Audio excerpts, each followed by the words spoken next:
What's up, everyone? I'm Jeff. That's Mo from Up in Flames. That's Couch Coach from Couch Coach Live, and this is the Off the Ball Network, and we're here to talk about the NFL Draft. And seriously, what the fuck did we just watch?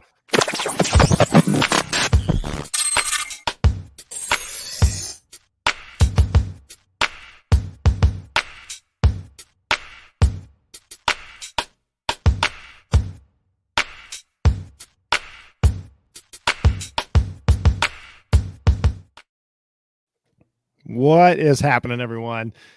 Seriously, this is Jeff Nee Sports. Thanks for watching, listening. If it's your first time, we love you. If it's your 100th time, we love you too. I got two great guests on tonight, and we're going to try and make some sense about like what I feel personally was an historic NFL draft. We'll dig into why. Typically, we would just do the winners and losers and grades and all that, but something about this draft I think was more important, and we're going to have a little more of a deeper philosophical discussion on just exactly the direction of today's NFL and possibly today's college football and all that. So with me, I've got Mo from Up in Flames. Mo, how you doing tonight? What's going on, Jeff? Just enjoying the family being in town, more family pouring in for next weekend. Son just had his first birthday, so had to squeeze in some time. I had to get on here. I wanted to get on here so bad, so I had to squeeze in some time. And I appreciate it, man. That's great. Shout out to Mo the third. Happy first and all that. And I'm glad you took a little time out of your day to share with us. Couch Coach Live, how are you? Our NFL expert, Washington Commanders fan. You got to be spinning right now, brother. Yeah, like we talked What's about going on? On the final episode of the Washington Football Guys podcast that we did last night, me and my guy Rob from the Football Chill podcast. As I said, because I said I was going to barricade myself in my house until Sam Howell gets drafted, and I guarantee you, my neighbors and this whole street that I live on heard me when I said yes. I almost felt like the Commanders won the Super Bowl when I that audible yes, like hand, fist, everything. The whole neighborhood heard me. I guarantee you, if they were home at Saturday around about 3:00 in the afternoon, they heard me. And you should, man, because we did a show Thursday night. We were on Rob's show. Yeah, Rob was losing these biscuits over the Jahan Dotson pick. We had to talk you guys off a ledge, but then you get like I don't think we can overlook that you got coming into the season. Sam Howell was the almost clear cut number one pick in the draft. Like all he had to do was get through the season, number one pick in the draft, and you get him in the 5th round, correct? Yeah. Yep. And that's what we're getting ready to talk about here. Like when you look at the financial impact and all that, that's a steal because it's the same player. That's what everybody forgets here. Like this isn't Madden to where they're falsely manipulating the player. Like Sam Howell's the same quarterback now that he was coming into the draft, and Washington got him for pennies on the dollar. You've got to be beside yourself. It's a great pick. Yeah, I'm stoked. And like a lot of it too, I think people Mayhew, they broke it down as far as they looked at his 2020 tape and his 2021 tape, and they realized, hey, 2021 was a little bit different because obviously he lost two receivers, obviously Dez Newsome that went to Chicago, and also Diame with us in Washington. Then also losing the two running backs, Michael Carter and Javonte Williams. So it's just one of the things where you look at from that standpoint of, hey, they understood, hey, that this year someone was a wash, and obviously with the offensive line, and then also they looked at what he did in 2021 Pro Day, so that helps as well. So, but yeah, so it was a great move.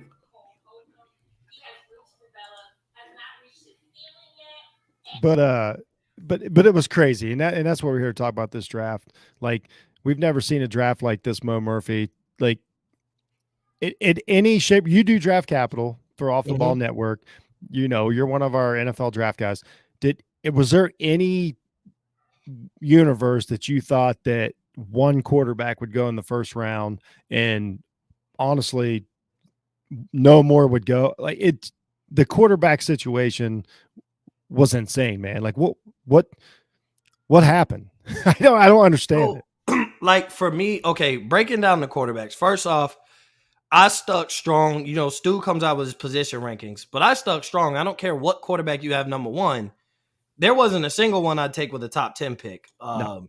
Even in my final mock draft, I'm like, you know, because I'm listening to the buzz, you're seeing reports. I'm like, all right, Kenny Pickett will probably go to the Panthers, but this isn't a me where I think he should go or where I think the Panthers should go. This is just where I'm hearing things are going to go, right? And then we had a feeling that Malik Willis wouldn't make it past the Steelers. Like that was kind of a consensus was Malik Willis could be on the board up until 20, but he won't make it past 20 because Pickett will be gone at that point. They kind of regarded him as arguably the best quarterback in the draft. So you had a feeling too, and maybe the Lions sneak back in there in the first round, which they snuck back in, but not to get, you know, Desmond Ridder. But there was so much buzz around the guys heading into the draft as far as we all knew they weren't first round talents, but about 3 or 4 of these guys might go in the first round. Right. And so for not one guy to go in the first round, we had one guy go in the first round, none in the second round. That's we didn't even amazing. immediately go. We didn't, you know, we go into the third round, right? And everybody's like, okay, this is where they're about to make a complete run at quarterbacks. And yeah, 3 quarterbacks went in the third round, but they went in the mid to later part of the third round. Like we were watching players we were watching guys that we didn't even essentially care about as far as a mock draft goes because you do the first round and then that's kind of get everybody's attention and we just watch the draft from there on out. But like for one quarterback to go, if you get to pick 75, and I'm like, bro, one quarterback has went so far, and then it was Kenny Pickett. I'm like, Kenny Pickett didn't go till 20, and I'm like, he's the only quarterback. All this buzz about Malik Willis and stuff, like, to me, I'm starting to think like, was this all smoke screen for teams to add leverage to end up trading up? Because remember, we had a lot of trade ups.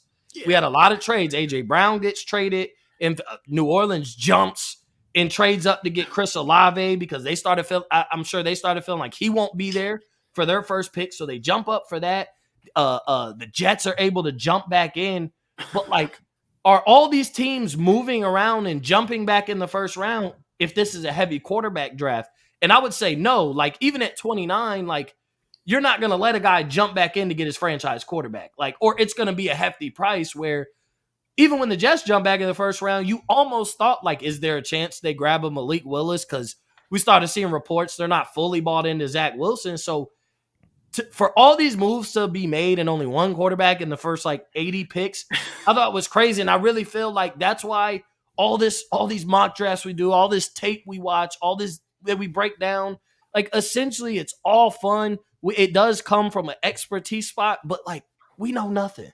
Including Mel Kiper. Like, we don't know nothing when it comes down to it. And yet, this weekend made me feel that way more than ever. The thing is, though, think about it, though, like nobody can tell me that, you know, for instance, Malik Willis, you know, who went 86th in this draft, and last year we had Trey Lance out of North Dakota State go, what, third?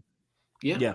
Like nobody can explain to me 83 picks difference in those two players coming out of, like, you know, a quote unquote smaller schools. You know, everybody's got to look at the tape out of the side of their eye because of, you know, competition and blah, blah, blah. They see the athleticism. I mean, okay. Here's the situation. Trey Lance played one game in 2020 and was all right. Mostly ran the ball. And went third to a team that had a good quarterback, to a team that was just in the Super Bowl. Malik Willis blows away the competition for 3 years, and he goes 86. What's the difference in what's the difference in 12 months, Coach? And then what's frightening about all this is the trades. Like we talk about, because remember San Francisco gave up a king's ransom to move up to 3. Because y'all would have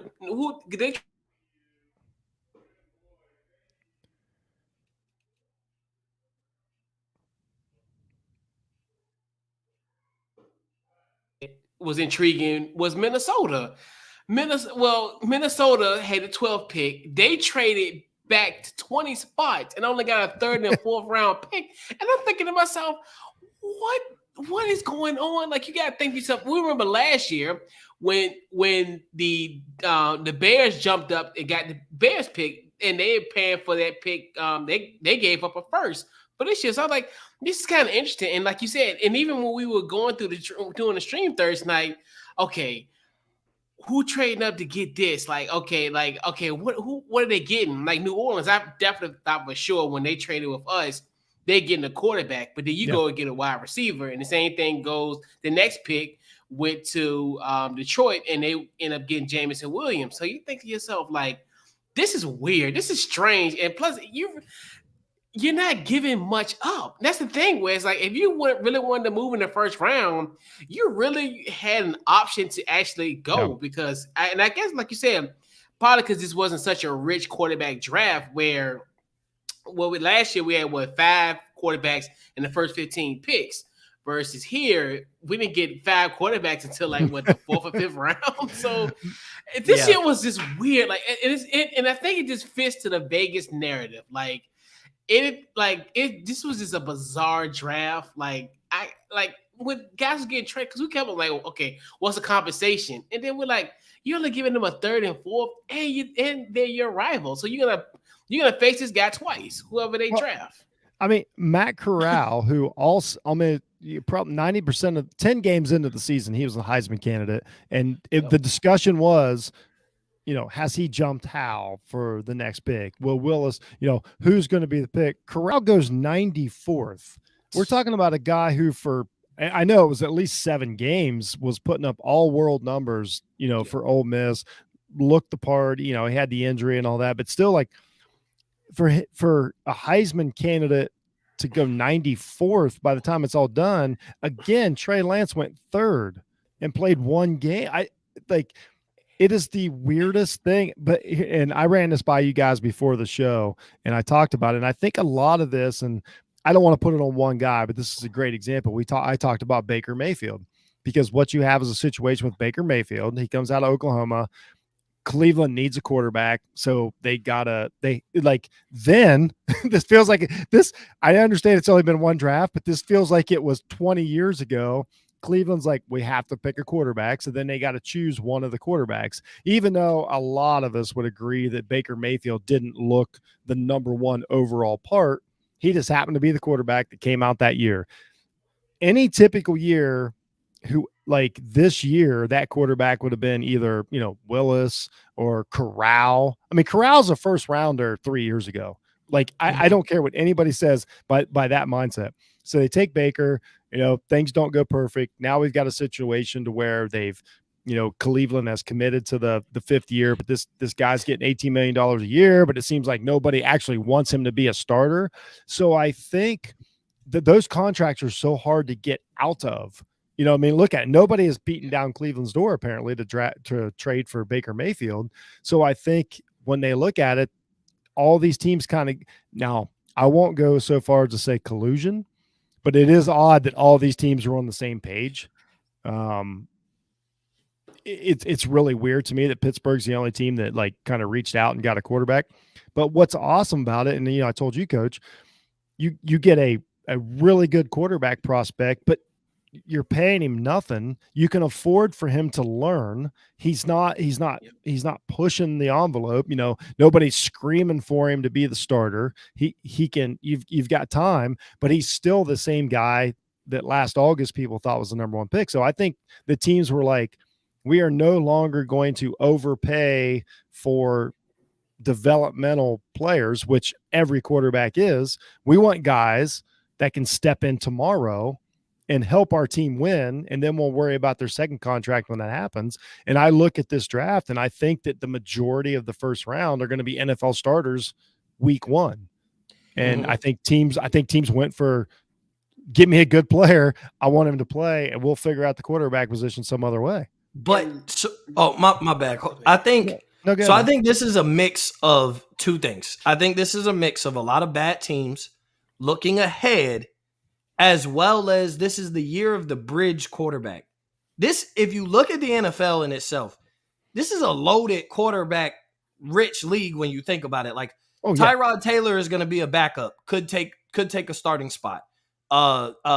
Teddy Bridgewater could be looking to take a starting spot. No, these aren't top 10 quarterbacks, but these are guys who can win you football games. Like, these are guys, if you have them, you're not essentially tanking. So it's like the bridge quarterback. New Orleans could have jumped and grabbed the quarterback, but like they're in a win-win situation where, like, okay, if Jameis Winston pans out, we got our quarterback for the next 10 years. If he doesn't, we're not paying him much. Well, I think New Orleans is a great example to bring up, to where I think 3 years ago they draft a quarterback, they reach, and then the whole talk is like, how soon can we get quote unquote like Matt Corral in? But I think you're exactly right, Mo. They're like, and I think teams were drafting to build for their future quarterback. Because think about it, all these bad teams that end up getting these great quarterbacks, we talk about this every year. I feel so bad for great players in college. Why? Because you typically go to bad, dysfunctional organizations. The better you are, the worse situation you get in, unless some great team had a major injury that, or you get San Francisco trades up and gives the Kings ransom for you to go to a good organization. But now you're like, okay, we don't have one of these. These quarterbacks aren't what we would say are top 5 worthy picks. And like you said, developmental, like now look like Washington, for example, they got Sam Howell, who, like you said, was essentially going into the season a first-round pick, was arguably the number 1 quarterback. But now what Washington could do is, and you've said it multiple times, is they pay him barely anything while being able to learn, get acclimated to the NFL behind Carson Wentz, who can win you games. Like, is Carson Wentz the guy that's going to win you a Super Bowl? No, but who drafts rookie quarterbacks and expect that the rookie quarterback is going to lead me to the Super Bowl? And then you get those every once in a while. Like, Joe Burrow got hurt essentially the first few games of his rookie year. So last year was kind of part of his rookie year or whatever. But like, that's how often does that happen? How often do rookie quarterbacks, or even Patrick Mahomes, like, and then he only got to the AFC Championship his first year starting, and then he got to the Super Bowl. But it's like, how many of those quarterbacks get there young, get there before their first contract? And so to be able to develop these guys is like, you could benefit in the long run. So I'm thinking Tennessee could really benefit from this. Yes. Washington really well could benefit from this. Then a team like Seattle could benefit from not having took a quarterback, because if you look at their draft, like, they nailed the draft when you talk about rebuilding. Okay, we'll go a bad year with Geno Smith and Drew Lock, but I got DK Metcalf. I still have Tyler Lockett on the roster. We drafted on defense. We took an offensive tackle in a horrid offensive line. They have running backs who are banged up, so they go get Kenneth Walker, who in the second round isn't a bad pick for picking him in the second round. But you're like, we get a stronger running back here. And even if a shelf life of a running back is 4 years, if I go get my franchise quarterback next year, if I'm the number 1 pick and I'm deciding between Bryce Young, CJ Stroud, Will Levis, or whoever, I got plenty of weapons to put him in. I'm not putting him in a Chicago Bears situation where we got our quarterback of the future, but who's he throwing to? He's going to have to make a name out of Darryl Mooney. Allen Robinson seemed uninvested. And then you go in now and you're like, dang, you still did your guy no help. At least Seattle focused on like, okay, we'll knock out all our team needs right now. And then if we have to input a quarterback in next year, whether it's the draft, free agency, more than likely draft, and then they'll have all this money. So they're going to build the line with money. They got their tackle of the future. Hopefully that's what we hope, being a first round pick as a tackle. They got their corners. They got a safety. They got an edge rusher. So you're like, all right, they're kind of using the method of tanking without just not grabbing no talent. Like, they're not really pulling the Patriots where they go get a 4th rounder in the first round, but they're tanking because they're not trying to improve from Drew Lock, but they're trying to have talent everywhere else so that if they do find that quarterback, they're good and ready to go, and they put their future quarterback in the best situation possible. So I think that's something that, like, if you look at the Seahawks draft, you're like, oh, why didn't they get a quarterback? Because maybe there's still slight hope for Drew Lock. Maybe there's slight hope that Drew Lock still has some talent that people thought he had coming in. But if not, you looked at your team and you're like, if we put Malik Willis in this situation, what is he going to do? He ain't got nobody to block for him. He could throw the ball to all the weapons, but we saw what happened with a great quarterback like Russell Wilson. Yeah, you got the weapons around you, but you're getting knocked on your butt 10 times a game. Like, you're bound to get hurt. And this is a young guy learning under duress. We saw what it did to Justin Fields his first 2 games. We thought Matt Nagy was throwing the game the way they were letting Justin Fields get killed last year. So you even start to see that. And maybe some teams are like, okay, unless it's a generational talent, which, Jeff, I know you hate that word because we use it. I don't hate that word. I just like it. They use it every year. Like, we have a generational talent every year for some reason, which doesn't make it generational. But Like they're like, okay, if there's not a Trevor Lawrence or a Justin Fields or a guy that really stood out to us, then we'll build everywhere else and Don't we'll force prepare it. for that Exactly. class next year. Who they think there's about 4 or 5 guys. I seen an early mock draft where in the top 10 picks they have 4 quarterbacks taken next year.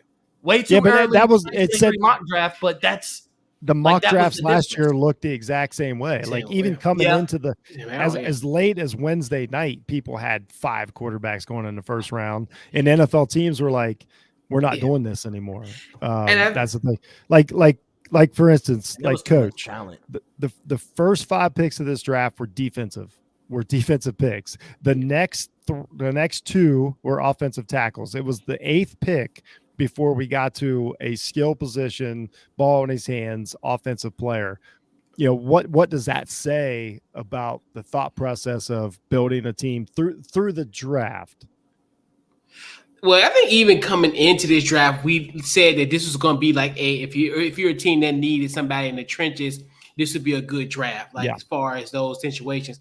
But I think a lot of it too could be a product of the 2021 class, where you really didn't get a lot of production out of those rookie quarterbacks. I think you think about the only one that really did, as far as a consistency, is like a Davis Mills. So Mills had the best season, right? And even though he was they were like 4-13.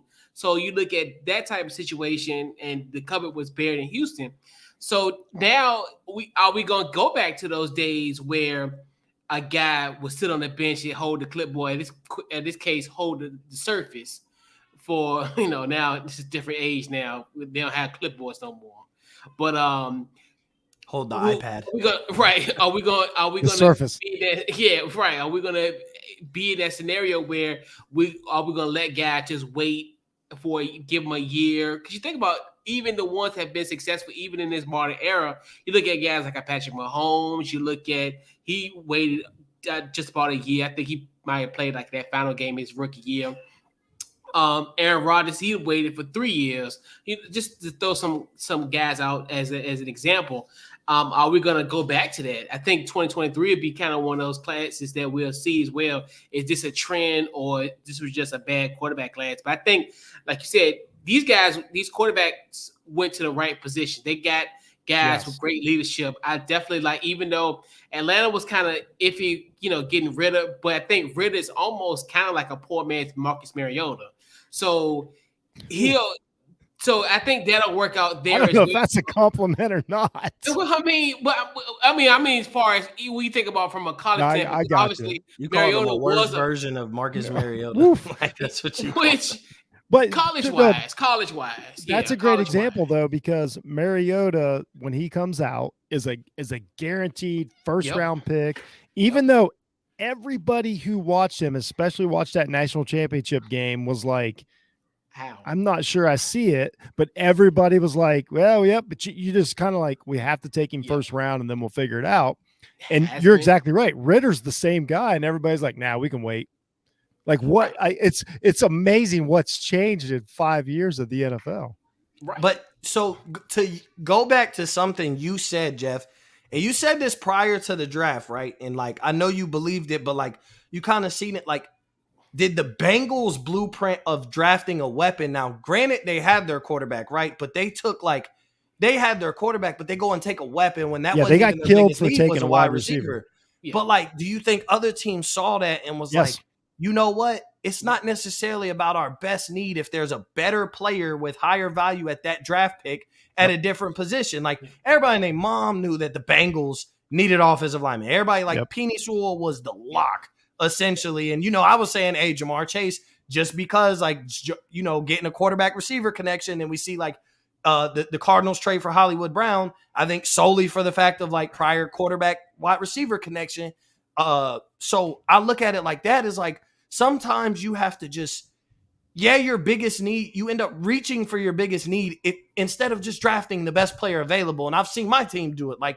The year when we drafted CeeDee Lamb, it was we didn't need a wide receiver. We had Amari Cooper. We had Michael Gallup. We could have found value later, but you're at 18, CeeDee Lamb is the best player on this board, bar none, offensively or defensively. And you look back, you're like, it's not a bad pick. He's probably going to be our wide receiver 1. Yeah. So I think teams start seeing little things like Jamar Chase essentially be an all-pro wide receiver. CeeDee Lamb, is about to be a wide receiver 1. You see a lot of value, from other players from these Justin defensive guys. Jefferson. Yeah, Justin Jefferson, who got outdone, had a crazy rookie year and then got outdone. Terry McLaurin, that's a guy that third round pick. He's helped that franchise by being that good of a player, and I think just getting the best available. Yes, these GMs sometimes you have to do that. Just get the best player, and you might need a tight end, but you'll be reaching for a tight end at pick 22 when you got arguably an all-world linebacker sitting right here. Oh, well, we don't necessarily need a linebacker, but you're going to need a linebacker because you can have 3 all-pro linebackers. One of them are going to get hurt. One of them are going to get too expensive. Yeah. And then the other one's going to underperform. So therefore, you can never have too much of one position, essentially. You outside of quarterback. You don't want first-round picks of quarterback. You touched on something there, too. I think teams are finally you need to draft who can play who can play on that rookie contract, because it's the economics of the NFL. It's so hard to keep these guys. You can't draft for 8 years down the road anymore, because it's very unlikely that you'll be able to draft for 3 years down the road, because the way these guys are asking out at this point. How good can this guy play under a rookie contract? And then we'll figure it out. And that's why I said you underdraft a quarterback. If he's great, the best case scenario for Washington is Sam Howell is so good, they have to give him a franchise. They would be ecstatic to pay him, because they still would feel like they're taking a pay cut for the production they got the first 5 years. They're we're back paying you, so essentially we might have to pay you $45-50 million a year. Dak Prescott is the perfect example of that. All the value that they got front end, and we know negotiations were a little crazy or whatever, but you look at it and you're like, man, for paying $1 million for you in your final year of your deal, we went to and we're a playoff team essentially. You didn't win no Super Bowl. And for that price, they found out that he's their future. That's the whole key. Is you paid $1 million to find out this dude. Exactly. What Dak made? Who cares what you pay if you went to the playoffs multiple times and only made $3 million in his first 4 years, and you're like, that's what we paid to find out that we found our guy. Any owner would say, I would do that again. Jerry Jones would go back to that draft and be like, if I got put in that same predicament, I would go get Dak Prescott in that same round again. I wouldn't change the pick, because for $3 million over 4 years, I found my franchise guy for hopefully the next 10 years. But it is crazy, Jeff, because we got to pick 75 and I'm only one quarterback has been taken. And you remember I asked the question, have we ever seen this? I know we were talking about the 3 in the first round and they didn't pan out, but I'm have we seen where one goes in the first round, none go in the second round, and then they're not even scrambling to get them at the beginning of the third round? 2013? Because that was but even still, 3 guys went in the first round with EJ Manuel. Oh yeah. Who was it? Was it Blaine Gabbert or Blake Bortles? It's the same guy. That's the same person. I'm just saying, three guys in that draft went in the first round, and we were talking about that's probably the historically worst quarterback draft ever. And we're talking about guys now where we're okay, coming into their rookie year, we're based on draft position, this could be the worst quarterback class ever. But when you look at it down the future and based on value, this could be the best quarterback. Because you might get fringe playoff quarterbacks. Yeah, everybody keeps telling me oh, they missed on them. No, it's a circle. It's still the same. If Sam Howell goes in the first round to Washington, he's still it doesn't change. All it changes is his bank account. That's what I said on my show earlier today. I'm all it changes is his bank account. Exactly. It doesn't change where he's at or what he's doing or any of that. That's what people get hung up on, this draft position. I think this is the first year that the GMs didn't. So Coach, as you're watching, before I get into gloating about the running back situation, which finally the NFL's caught up with Jeff. Just as you're watching the entire draft overall, what was your we kind of text back and forth, but what was your takeaway of as far as your overall takeaway on draft philosophy by these teams? I think a lot of these teams really went for depth at certain positions. They went for what we call the best available. More so than anything that I've seen. You look at, especially from a Washington standpoint, getting, Jahan Dotson to help that wide receiver core as well, even though, like we said, we didn't really necessarily like that pick.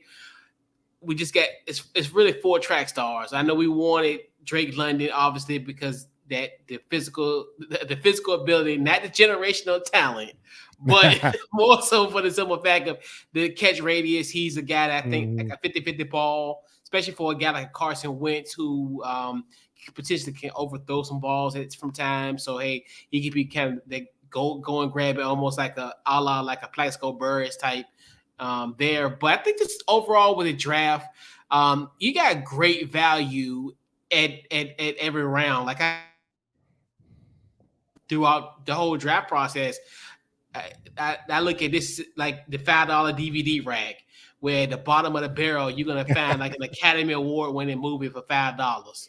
Yeah. And a lot of teams get that $5 DVD, Academy Award winning DVD, not just Friday night, but Saturday afternoon as well. So, and you look at even the grades, everybody pretty much did good. Like as far as it's never like it was a weird draft. It was a weird draft where I think even I've seen other people's grades and stuff.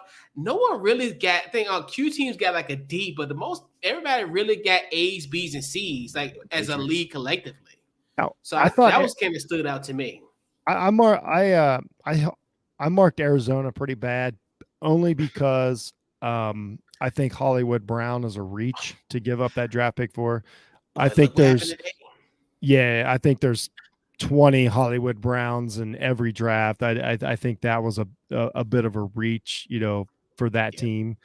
But then a lot of these teams got guys late, and I love the fact that so many interior offensive linemen went because I value them, pretty high. I'm not ahead of anybody else. Like I'm just behind, these guys that draft these kids.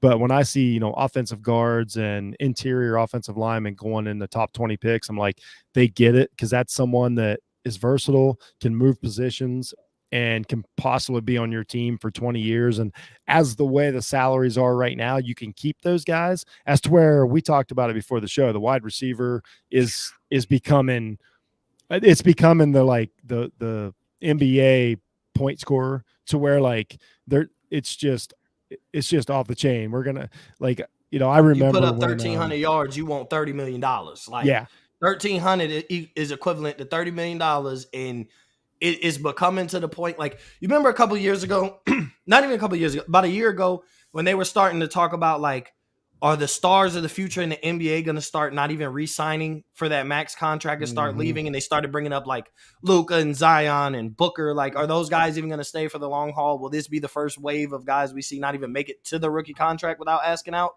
Like we're seeing that at the wide receiver position. AJ Brown gone. We've been hearing DK Metcalf could be gone. Just because the draft is over doesn't mean DK's not gone, especially if they start looking into the future or the trade deadline.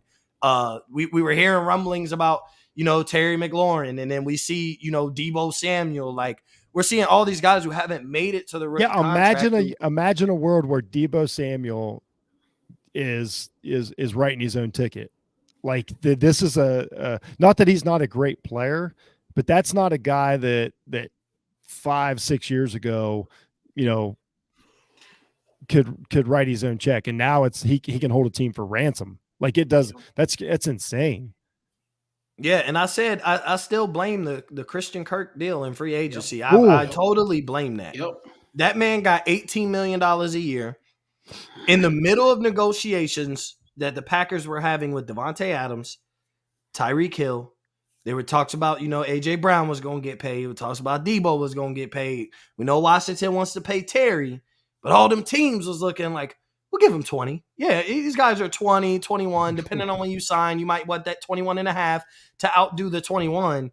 And then boom, Jacksonville gives Christian Kirk, a wide receiver 3 on the Cardinals, $18 million. And I remember I said it when he signed that deal. I said the price of Devontae Adams and Tyreek Hill just went up. I said the price of a wide receiver just went up for him getting $18 million. And then Arizona takes Hollywood Brown back. They trade up to get Hollywood Brown back and replace Kirk, who's the same player essentially. Giving up a first round pick for a Hollywood Brown, like that's a lot. Yeah. Like that's a lot. You give up an unhappy receiver who's not really a star, putting up 1,300, 1,400 yards. Like you giving up a 4th round pick for that. Yeah. Like, look at what Amari Cooper, look what Cleveland gave up for Amari Cooper. But Arizona had to give up a first-round pick. Like, they gave up a fifth-rounder for Amari Cooper. But the it's guy going to work been out. over 1,000 yards every year, and we're talking about Hollywood Brown gets you a first-round pick because what? Kyler Murray said so. And in his offense, he'll be a whole lot better than what it was at Baltimore. Because Baltimore was a run, and now with what happened with D-Hop today. So that's another thing too, where that might have been a blessing in disguise to He'll get be a guy great like the first 10 games, and then the offense and Cliff and Kyler Murray and them will fold down the stretch. Like that's. But I still think Hollywood can put up numbers. But I don't think he makes to give up for me. If I have a first round pick, I expect my first round pick to essentially not only Hollywood's going to start because you can run 3-4 wide receiver sets. So yes, he's a starter. But I expect you to be an impact starter. And not every starter on the field is like an impact starter because we all have guys who start for our teams that we're like, get his ass off the field and put the fourth rounder in. Like, what are we doing? And so I think Hollywood Brown, I think you would have got more of an impact starter with that number 23 pick wherever you needed it or better value for a better player at his position than Hollywood Brown is at wide receiver. Like, you gave up a first round pick for a guy who's not top 20. Well, here's my thing. Here's my thing. The Ravens got to steal. They got one of the best interior offensive linemen available. Yeah. And they got rid of Hollywood Brown, who we just talked about it. When his contract comes up, is going to ask for way too much money. But then I put it in perspective like this: Hollywood Brown's the fourth best receiver on the Bengals. That's one team. Yeah. At this point, I think. Right. But what I'm saying, to agree with Mo, if I'm giving up a first round pick, that guy's got to be a difference maker, or at least a solid starter day one. To me, the Ravens, the Ravens robbed the bank on that one. I think they've that missed on so many wide receivers up to this point. Like, they haven't hit on a wide receiver. Cardinals haven't hit on a wide receiver. So it's like you gave up a first round pick at a position that you haven't hit on outside of getting lucky that the Texans just handed you DeAndre Hopkins. But as far as drafting, you drafted Andy Isabella, Rondell Moore. You drafted those small, speedy receivers. None of them have panned out in your system, and you gave a first-round pick when there were some valuable players at other positions. I don't care if wide receiver was your number one need. There were players that were going to give you better value day one come September on week one starting than Hollywood Brown will. And I'm not saying he can't put up 1,000 yards, but you're in a league now where if you're so pass heavy, you might have 3,000-yard receivers. Like, just hitting that 1,000-yard threshold is not impressive anymore. We got 30 guys at 960 yards or higher now. So hitting 1,000 is not impressive anymore. You don't start impressing people till you hit that 12, 13, 14, because we got 10 guys who are getting 1,300 or more. So in a pass heavy league, I'm not looking for a 1,000-yard receiver. 1,000-yard receiver is not worth a first round pick, in my opinion, because the 30th best receiver in the league got 1,000 yards or got 960, and he might have missed a game or two, and that's the 30th best receiver. 30th best receiver, I don't care who it is, ain't worth a first-round pick. Now you're going to have to compare the wide receivers, Olave, Christian, the Wilson kid, what they're going to do compared to what Hollywood Brown does. Exactly. I think that'll be a good linchpin as far as what he'll do production wise. I even thought about it, man.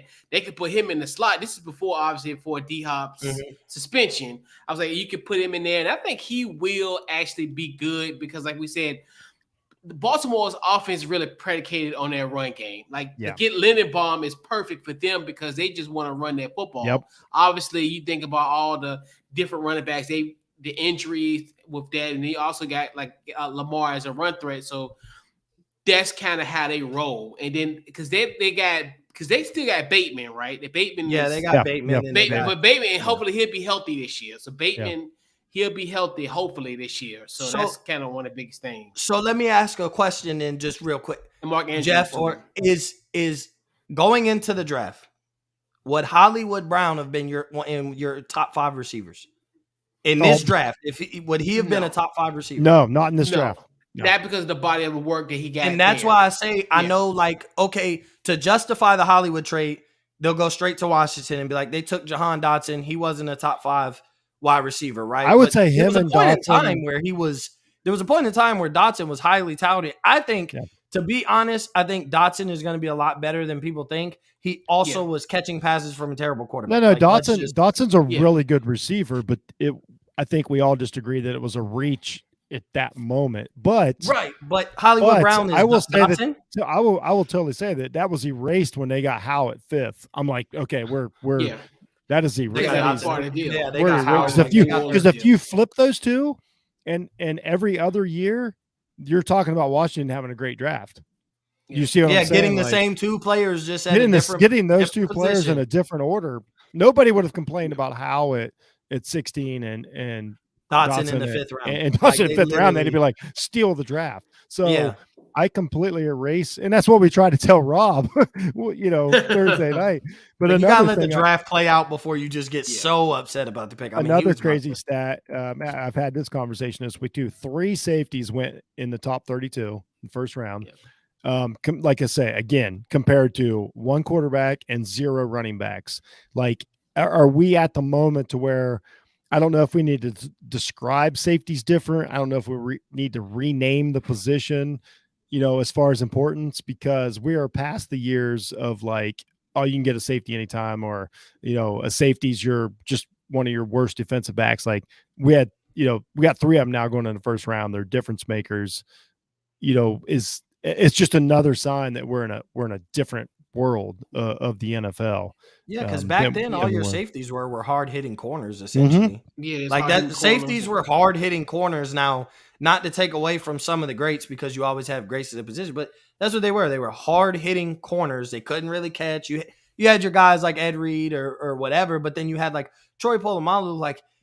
He'll take away the ball, but at the same time, like, he was just a hard hitting corner. Like, he wasn't the greatest. A really small linebacker, or a really small linebacker. Like, he's not the greatest cover guy as far as one-on-one man-to-man coverage, but he has the lateral movement, the hip movement, the footwork to do something in open space.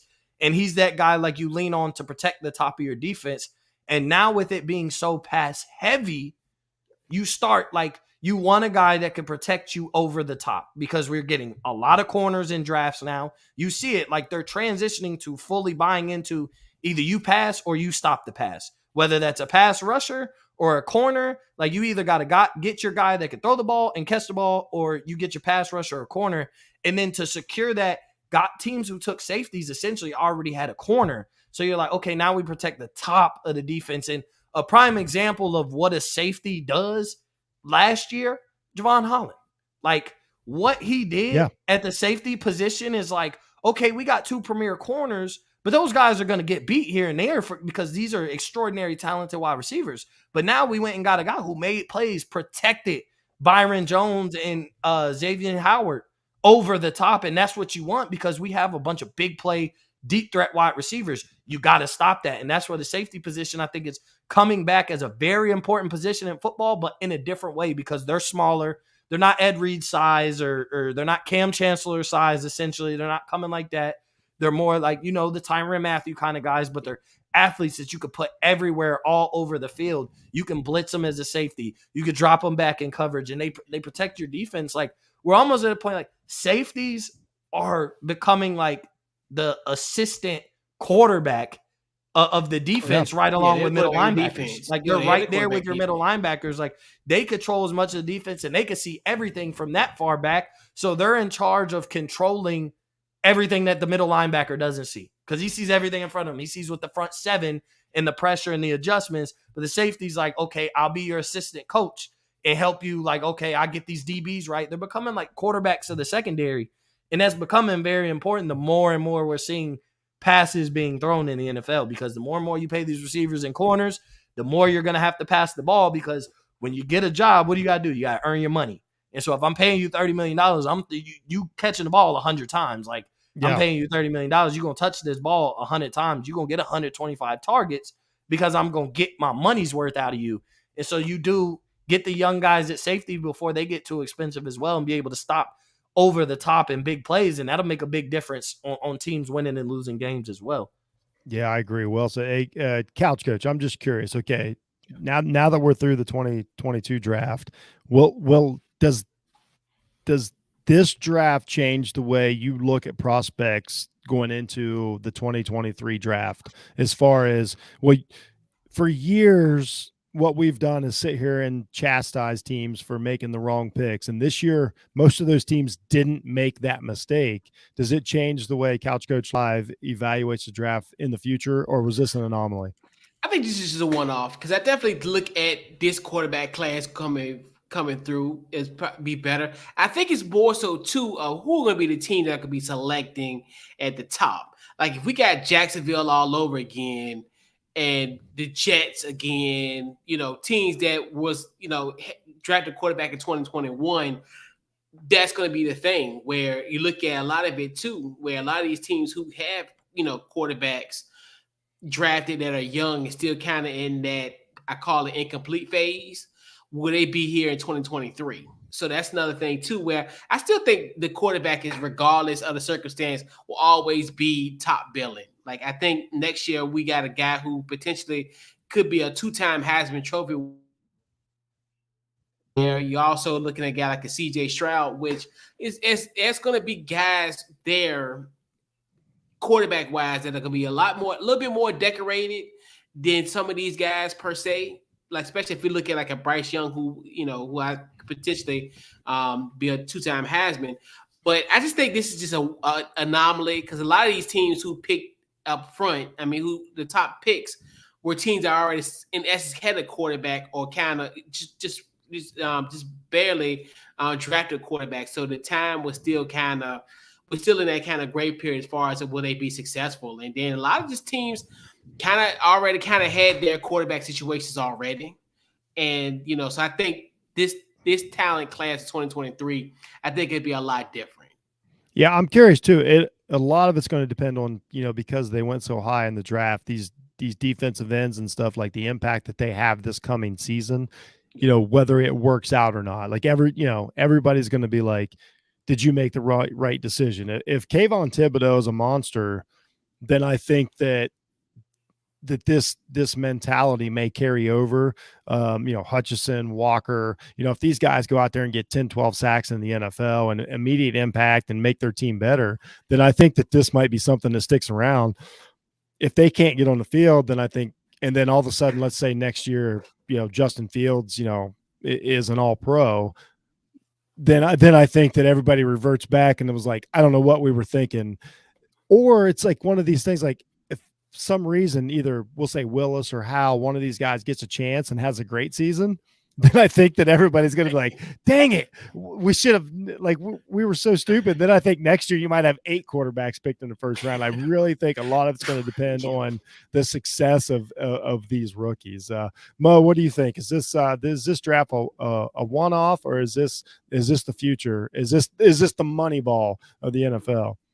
I think it's a one-off right now, and I think like it'll change how I evaluate a little bit, but like Coach said, I think next year, I think this happened because everybody was looking forward to next year's quarterback class. Like even going into the draft, we're talking more about like guys and Mel Kiper and them are they're talking about all the skill positions. Like, oh, as far as quarterback goes, like you got Bryce Young, you got CJ Stroud. I understand that in the first round, but letting a talent like Willis slide to the third, I don't know if you can explain that just by. Well, I really think he was arguably 2 or 3 round talent. Like I think he was like a third round again, talent. Then was Trey Lance. I felt like Trey Lance was a reach, but so did I. But they didn't reach this year. That's the whole thing. Like I think Zach Wilson was a reach, but they reached. It really, and I think I just don't think this is a trend of like. Do you mean a trend of like we won't see more than 2 or 3 quarterbacks a year go in the first round? Like that's the trend you think? Typically, what I mean is will teams stop reaching for quarterbacks? Like if it's not obvious, will they not reach as to where they've done that for 30 years? It's tough to say that. We just talk about EJ Manuel. EJ Manuel was a first quarterback. That's true. But the pressure of not having a quarterback is the difference in you having a job but you can still as a get GM. A quarterback. You just do it. But you get a guy in the 5th round. Like the quarterback is the sexy pick. If you're a GM and you go pick a quarterback in the first Yeah, round, but that the GM is personnel, typically the owner trusts what you're doing, even that if you GM is- fail. I'm just saying that GM is typically not there when that quarterback is But good. it's Am I like right, they Coach? trust what you're doing, even though like you fail. Because like you said, like last year, 5 quarterbacks go in the first 15 picks, and we're like, what? 2 of those guys are successful? Maybe. Like that's what history tells you is like 2 of these At guys best. become all pros, At best. maybe play for a Super Bowl, and the other guys are like borderline backup quarterbacks for the rest of their career after their rookie contract. But because of their salary, they're impossible to move around. That's my problem with Baker. Yeah, like Exactly. Baker's the biggest key to this right now. like- Like he's the but I mean, like- leader of the conversation yeah, of an like- example, though. Like guys like Bortles and EJ Manuel and these guys are so hard to move around because and they're so expensive. They're so expensive Expensive. as to they where become if expensive to cut. if- Like if teams you take, take a loss them- that year on the salary if you cap. take them when their talent level says take them, then you can they can have a successful career. Yeah.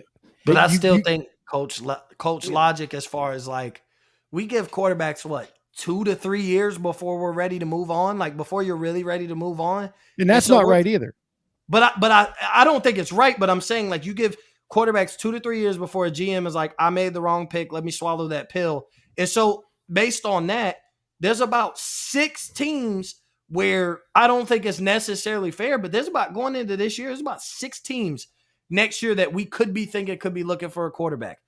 I don't believe they all will, but I'm saying like to history tells you that to think that none of them would. Like you're talking about Miami, the Jets, the Bears, who knows, maybe even Jacksonville if he has a bad year, the Patriots, like who knows if those guys at year 2 don't look like they're promising in the next 2 years because you already thinking ahead of like we might have to pay them. And if they don't look like we'll even pick up their 5th-year option, we move on, go for a cheaper option, take our loss this year and cutting them or whatever, or maybe bringing in some competition. And you'll be willing to do that in the first round. So like, I think this year, like a lot of teams were very safe at quarterback where you didn't have to reach because we're in that window where all the guys that needed to get paid got paid. And then all the guys that haven't got paid yet have only been in the league a year or 2, or somebody like Joe Burrow isn't up for a contract extension that we know is going to get paid. Lamar is like, I want to play this out and maximize how much money I can get. But we're in a weird window where like everybody who's supposed to get paid and have their starting quarterback has them. And then everybody that doesn't, the jury's still not out on them because they're too young to try and figure it out. Right, that's right. So What this draft did was you're in a weird position where how many teams don't have starting quarterbacks? Like 2 or 3? I mean, even we would say Davis Mills is the look of being a starting quarterback for the Texans. It depends on if you want a starting quarterback or a playoff quarterback. That's a conversation I have all the time. Like, I'm not saying you don't have but Baker you weren't getting a playoff quarterback in this draft. Is he a playoff quarterback? No. Right. But what I like is that if you evaluate them based on their talent, then there's not that stigma of like, oh no, you can't draft. Like Cleveland could not draft a quarterback the last 4 years because they drafted Baker first. And I think that's the dumbest thing in the draft. Like nobody's like, oh no, we can't draft good linebackers because we have a good one. Even though he's not playing good, we can't draft another one until he says so. Like, I think that is so stupid. And I think that finally teams are like, we're not being held hostage by these quarterbacks anymore. We're going to do what we want. And we'll get to it real quick. Another position that finally the NFL has come around on is no running backs went in the first round of the NFL draft because all the GMs have listened to Jeff Need Sports and they all realize that all these mistakes they've been making for all these years, and they've come to their senses and they realize that there is no sense in drafting a running back in the first round of the NFL draft. The first one went at, it looks like Breece Hall at 36. The New York Jets, still a reach. Jets had a great draft. They could afford to make this pick. I like Breece Hall. I like Breece Hall, but I'm saying, there's picks behind him that I think are better players. But finally, has the NFL finally come around on running backs, and you're going to have to be a superstar to be drafted in the first round as a running back, at least for let's just say the next 5 years. Will there be a first round NFL running back? I would say 1, maybe 2. In the next 5 years, I would say 1, maybe 2. But I would even say this: I don't think a team in college football has a first round running back on their roster right now. So that's why I would say one. I don't know who the best know. running back in Maybe college two. football There's is. a I mean, there's a Travion guy in Henderson? Petersburg, Virginia, in my backyard that played for Ohio State. I think he could be one a You talking home about run. Travion Henderson? Yes, He's I not definitely going. think Yeah, he he's could be not a one. first round pick. And no, you're I- coach I is get right. what I you're don't saying, know. but I I don't get- think he.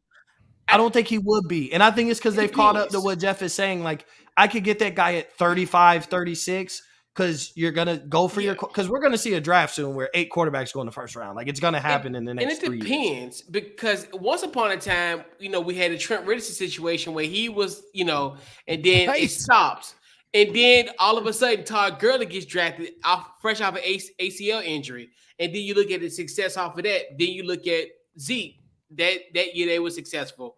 Then you look at Leonard Fournette. So at one point, if you were drafting like 4th and you getting a running back, that was a great dividend. Yeah. Like as far But they as gave you 2 to 3 years of Right. elite performance, and that But was that's- it. Like, they weren't right. LTs and Adrian Petersons no and more. that's the thing. And now, especially when it comes to now, you have running back by committee, where now you need more than just one running back. We don't have what we call bell cow running backs per se in this not in this generation, but as far as coming out like draft wise, like as far as we look at, he's gonna be a bell cow back in this league. I can definitely see Travion potentially. It just depends if he stays. Travion might be the first running back drafted. I just don't know if it's going to be first round anymore. But Brees almost made it. I mean, he was what, 4? He was But close. Kenneth Walker was the surefire. Like I've been a Brees Hall guy. He was my running back. I like Brees Hall. He was the surefire star running back coming out of this draft. Like outside of his last 2 games playing bad, like he was a Heisman candidate for most of the year. He carried that team. We're talking about a Heisman candidate running back who carried his team to 10-2, 9-3, or whatever. And we're talking about this guy went in the 40s. Like, and this was always like he was essentially the running back of all running backs. Everybody loved him. He had his breakout year, and then he didn't even go number 1 as far as running backs go. Let me ask you guys another question though. Brees Hall after last year, the previous season, Iowa State has that great out of nowhere season. He carries them to a BCS, or I guess a New Year's Day bowl victory, whatever, what you want to call it. Yep. Does he go higher if he just doesn't play last year? Did Brees Hall need to play football last year? That's another, I know that's more of a college football question, but I think he needed to play though. I think you can sit out a year as a running back. I think he gets drafted higher. No, he didn't have to sit out. He could. You're saying if he came out the draft last year? I think came out his junior year. I thought you were saying like if he just sits out a year and then goes. No. If he enters the draft, I think he goes higher. He might, because he might have been that it's possible that Jacksonville, when they got ETN, like they could have considered Brees Hall. That's a possibility. But I feel like last year only one running back should have really went in the first round. I feel like we seen 2 last year because ETN was friends with Trevor Lawrence. Like I feel like he was former teammates with Trevor Lawrence, which is why we seen 2 running backs go in the first round. And Urban Meyer's I don't think we would have seen that. Like I really don't think we would have only saw Najee Harris because ETN goes in the first round because he's a former Clemson player that played with Trevor Lawrence. That is why he goes in the first round. So I think, and that was 2 running backs, and we see like, okay, they're smart for not going in the first round because when you look at the running back position, even right now, look at all the guys you're paying. Like, look at all the guys that are paid that you're contemplating saying should be cut. Cowboys running back, Ezekiel Elliott. Saquon Barkley may not be coming back to the Giants. Like, we go down the list. Derrick Henry got paid, got hurt. Like, I'm not saying he shouldn't be. He's the top player in the league. But then you're even talking about a guy who had a great year last year who in 2 years, when it's time to sign that extension, you would tell the Colts, don't re-sign him for max money at a running back position. That's Jonathan Taylor. Like, you're essentially seeing these guys where we don't have bell cow running backs. It's running back by committee. So I think they're getting less touches, and they're not lasting as long. Like, I know that the whole shelf life of running backs, but like you don't even have the Damian Tomlinsons, Adrian Petersons, like the guys who can carry the ball 300 times a year for the next 8 years and give you production and be a contributing piece to your offense. Like that's not even the running back position anymore. Now they're catching passes. So they're multiplayer and they're still not lasting 8 to 10 years with less touches and more loose. Like, so I think even the value of like the fact that you're asking less of a running back now, as far as being the horse. For most running backs, you're asking less of them, and they aren't lasting nearly as long. gives me they're no more than a second round pick. Like I'm not taking a running back before second. Like I wouldn't want my team to take a running back. I don't care how good he is. The only bias would be if Dallas talked about taking Trevion Henderson and it's just because he went to Ohio State. That's it. No morals in it. Like nothing. But if he's there at 28, take him, like no morals in it. Again, you can still take the same players. You just like everybody gets on me like, oh, we don't take quarterbacks no more. I'm like, no, I'm not saying that. I'm just saying bring him down a notch. I'm an interior lineman guy. I like the edge picks. I know they won't all turn out, but you can evaluate their performance so much easier because their position is so physical rather than mental. And when I say mental, that doesn't mean that they're not smart or anything like that.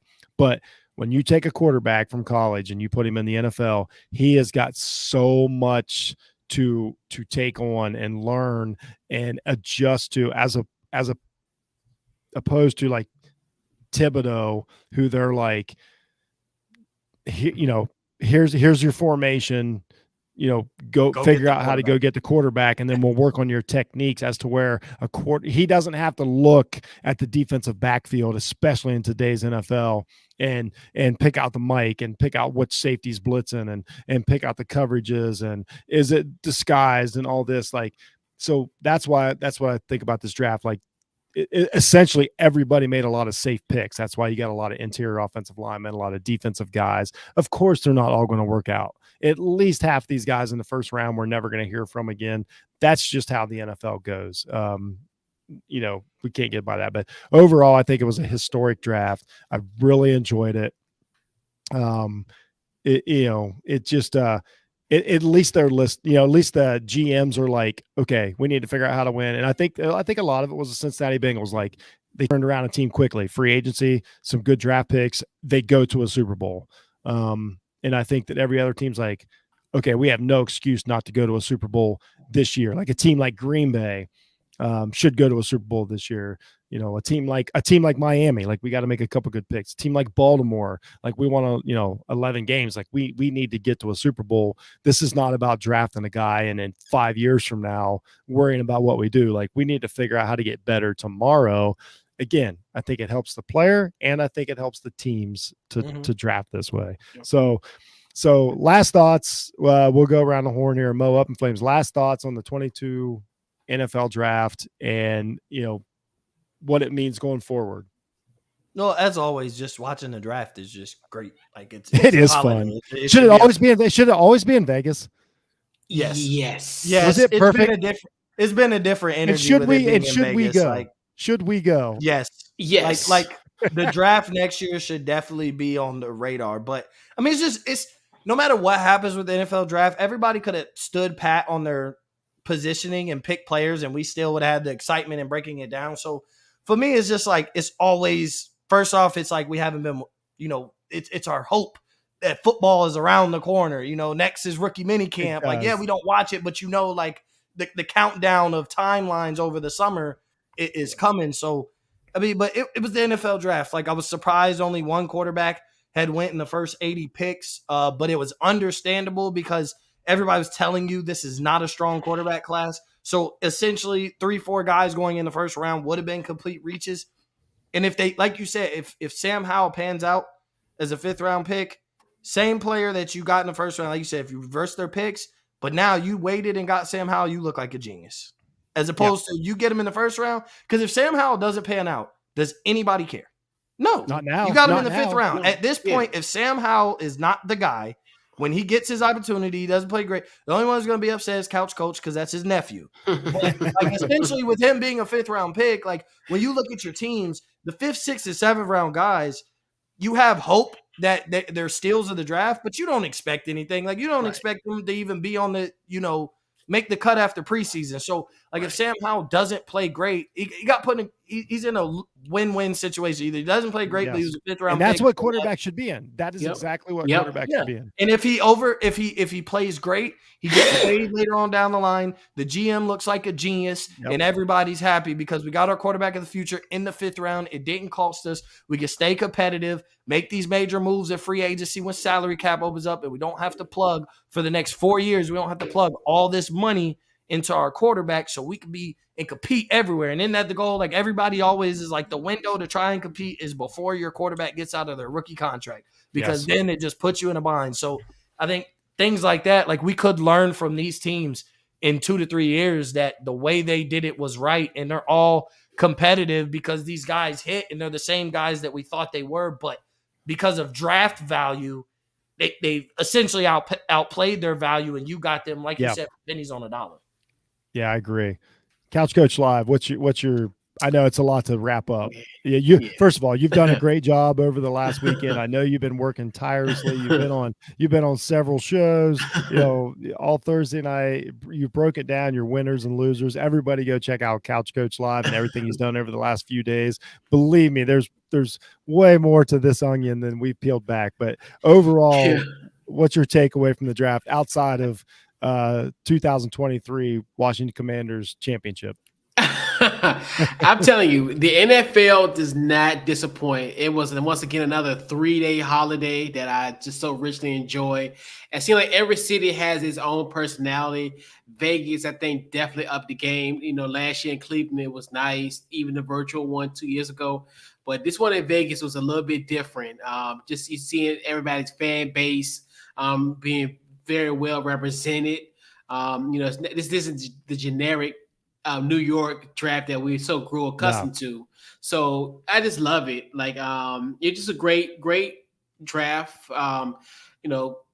Seeing these guys being drafted, and also just kind of a cool thing, especially after going to the combine and seeing interviewing some of these guys, and then now seeing them. Some of them, I interviewed. They were play for the Commanders. Some went to Dallas, all over the place. So it's kind of just a cool thing to kind of. To be a part of. It was fun. Another 3-day holiday, and I enjoy it thoroughly. It should be a federal holiday. Am I the only one? I think Friday should be a day off. It should be a federal day off because football take over America, and so the draft Thursday we're not off because it's a nighttime thing, but Friday we should be or come in late, like a special I tell you what, 2 or 3 hours late. Every NFL holiday, any NFL thing should be one. We talk about Super Bowl Sunday should be kickoff. The schedule release, which is coming up next week, which I cannot wait. Oh yeah, that's another thing where I can plan the rest of my year. He's got his whole year on hold to figure out when he needs to be home and when he needs to go on the road. Best in the business. Right. Because guess what? Because no one's going to have no Sunday wedding when Washington's playing. Absolutely. No, I've said it for years. Or you won't be there. You got the whole summer to get.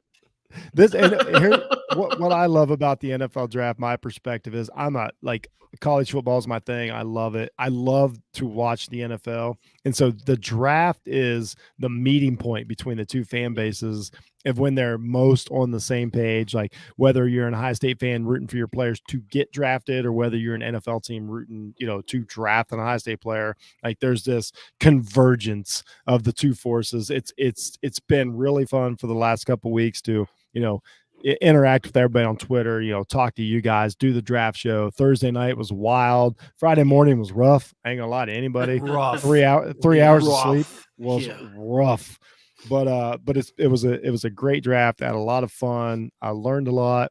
I think that for people like us who just invest, it's not like we're smarter or anything, but we invest so much in football and what we see, and we take, we may take some more time than other we'll just say normal people and dig into some of these games and the players. It makes us feel good to be justified on some of these things. Like, okay, I didn't just waste 6 months of my life. Like this guy saw it the same way I saw it. And this guy saw it the same way I saw it. And this reaction. So that's a lot of it for me, a lot of vindication, for all of us. So I just want to say thanks to both you guys for everything you've done. Of course, Mo, you do Up in Flames and you do Draft Capital for Off the Ball Network. So you've been kind of leading the way all season, Coach. You're our NFL analyst. You're relentless every week in and week out. You're breaking it down. You're pointing out these players and talking about these subjects. And we appreciate everything you do. And again, this is we know this is your holiday. It's been awesome. I've been fortunate enough. This is the second year in a row that you guys have done the post draft, commentary with me. I know it was more philosophical this time, but I thought it was more necessary. Like there's a lot of places you can go online and look at the draft grades and winners and losers and all that. And Couch has those, Mo has those, but I thought it was important to talk about, a little more behind the scenes and the mindset of honestly the future of football. That's kind of what the draft gives you a little sneak peek at the future of football. So Mo, Up in Flames, thank you very much for being on Couch Coach Live. As always, thank you. This has been an official Off the Ball Network production. Have a great week, everybody, and we're out.